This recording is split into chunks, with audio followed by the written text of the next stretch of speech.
you got here? What year and stuff? It's 2019 GT. Twin turbo setup from Hellion. All right. It's a sleeper kit. Yeah. It's making about 12 pounds right now.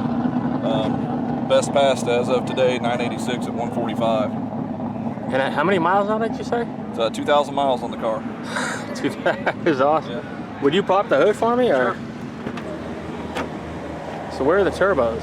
Turbos are underneath near the transmission behind the motor. Okay. So they're called the sleeper kit, so it's all hidden. So it's a Hellion turbo kit. Yep. There's another one of those here, at least one.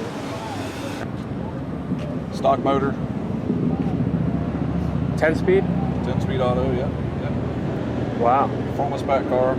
It's got 355 in the rear. Right now I'm having a little bit of issue. It's got a boost leak right now. Okay. So it's not holding boost all the way down the track. All right. I'm gonna turn it up a little bit on this pass and see what it can do.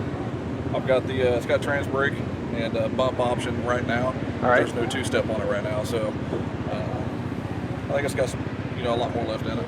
Okay. It's got stock exhaust. Damn. Yeah, actually, it's hard to remember, but I don't think that was too loud at all when you went down.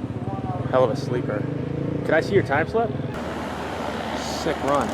435 to 155.